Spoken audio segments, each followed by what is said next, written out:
A guerra como fator de renegociação de contratos. Por Letícia Sustera Rose ***.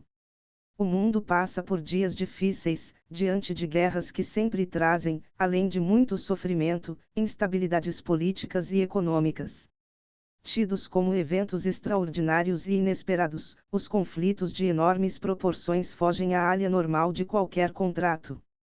Tanto é que vimos artistas e turistas tomando medidas urgentes, cancelando os seus compromissos diante da situação imprevisível em Israel. A área normal são os riscos normalmente previsíveis em determinada espécie contratual e alocados através das cláusulas, de acordo com as características do negócio entre os contratantes.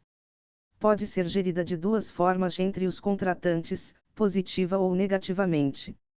É gerida de forma positiva quando ocorre a distribuição dos ganhos e das perdas oriundas do risco no momento da celebração do contrato.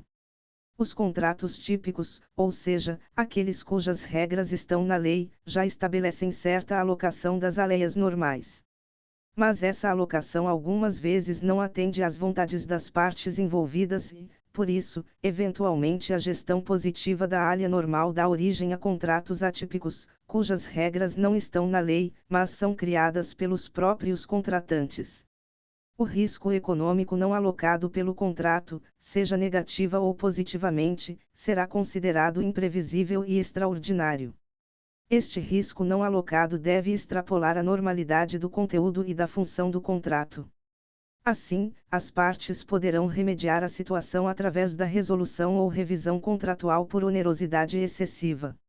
Se o risco econômico que se insere na previsibilidade do contrato for simplesmente mal gerido no clausulado contratual, sendo atribuídas mais perdas a uma das partes ou eventual desproporcionalidade da prestação, não há ensejo da resolução ou revisão do contrato. A onerosidade, neste caso, advém do infortúnio de ter ocorrido fato objeto de risco imprevisto pelas partes no momento da celebração do contrato e não no fato de ter sido alocado de forma equivocada a ponto de prejudicar um dos agentes econômicos no futuro quando de sua superveniência. Hart e Murray afirmam que o contrato é incompleto quando as partes desejam incluir cláusulas sobre determinadas contingências, mas não o fazem porque é impossível prever naquele momento a situação futura, o estado da natureza superveniente, por ser incerto, ou porque é muito caro especificar tal contexto.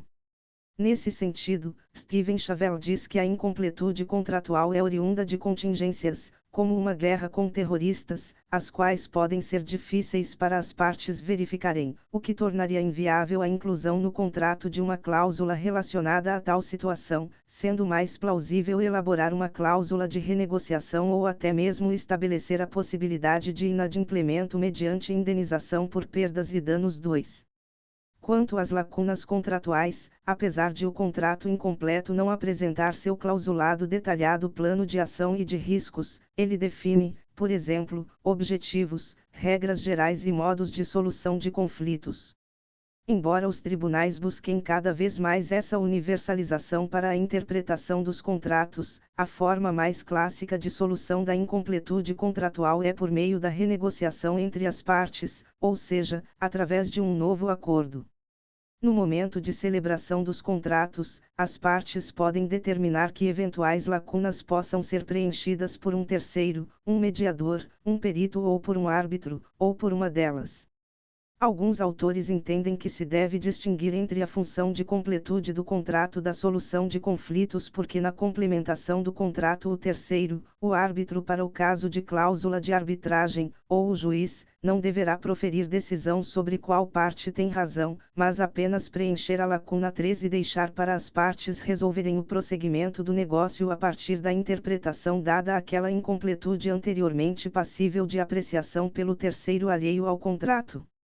Nos contratos em que não existir cláusula especificando perdas e danos oriundas de sua rescisão antecipada, ou seja, antes do prazo previsto no contrato, constando tão somente a possibilidade de rescisão mediante notificação à outra parte, a superveniência de uma guerra é causa suficiente para que haja motivo para a sua ruptura, sem dar ensejo à indenização estabelecida. Já nos contratos em que existir cláusula de perdas e danos oriundos de sua resolução mesmo motivada, é necessário requerer judicialmente a sua resolução sem incidência do pagamento das perdas e danos, nos moldes do artigo 478 do Código Civil.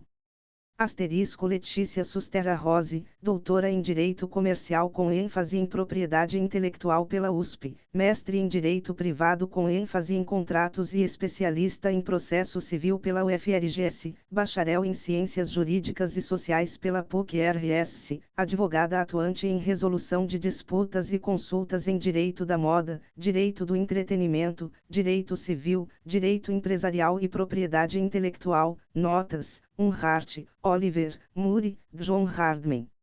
Foundations of Incomplete Contracts, disponível em http://eprints.ls.ac.uk/19354/1 Foundations_Incomplete_Contracts.pdf, acesso em 27 de maio de 2017, p. 37.